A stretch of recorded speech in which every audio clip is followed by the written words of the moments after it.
azakazaka eo anivon'ny orinasa knapsa zay makalaza ihany koa ny fitsingerin-taonany zany orinasa knapsa izany dia nisy ny fifaninanana teo amin'izay lafiny azakazaka zay dia nitanterahana tany Mahajanga ihany koa izy ity hoentiny namana zakino amintsika ny famitinana izay rehetra izay.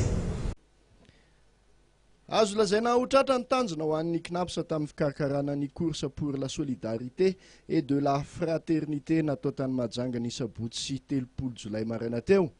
Hetsika izay mbola tafiditra amin'ny fankalazan'ny knapsa ny 100 taonany.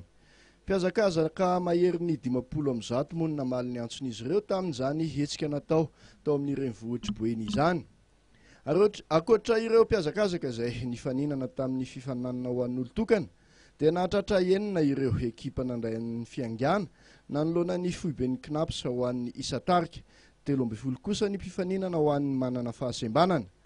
Mariana va 5 kilometatra ny alaviran-dalana ny faninanana ho an'ny hazakazaka ho an'olon-tokana sy ny relais, raha 3 kilometatra kosa izany ho an'ny manana fahasembanana. Tsy aivina fa tsy maintsy ahitana ankizy na tanora latsaky ny 12 taona roa sy vehivavy ray ary lehilahy 7 ny mameno ny ekipa ho 10 ao anatin'ny mpifaninana ny relais. Nisongadina tamin'ireo vokatra isaky ny sokajy ny faninanana ny an'ny Manolosoa Remamatsa izay tonga voalohany teo amin'ny 5 kilometatra senior. Vita tao anatin'ny 12 minitra sy 12 sekonda izany alaviran-dalana izany. Ny lehilahy izay mivelona amin'ny asa fitarihana posy akoatra ny fankafizan'ny fanatanjahantena. Tahaka izao kosa ireo vokatra hafa teo amin'ny 5 kilometatra vehivavy ny tanany larana voalohany Razafy Malala Emilienne, larana faharoa kosa Rasonirina Halizy, larana fahatelo Raely Hariso Gladys. Teo amin'ny 5 kilometatra senior lehilahy ny tanany larana voalohany araka ny voalaza teo Remamatsa izay navitan'ny fempotoana tao anatin'ny 12 minitra sy 12 sekondra. Manaraka azy Razianaka navita izany fempotoana izany tao anatin'ny 12 minitra sy 40 sekondra ary farany Eratelson. Teo amin'ny relais indray kosa dia ny ekipa ny Mahavoky Force no ny tanany larana voalohany rehefa navita ny alaviran-dalana tao anatin'ny 14 minitra sy 12 sekondra. Teo amin'ny sokajy veteran lehilahy ny tanany larana voalohany Irakotzanany Joseph, larana faharoa Rasonaivo ary larana fahatelo Razafy Jaune Clément.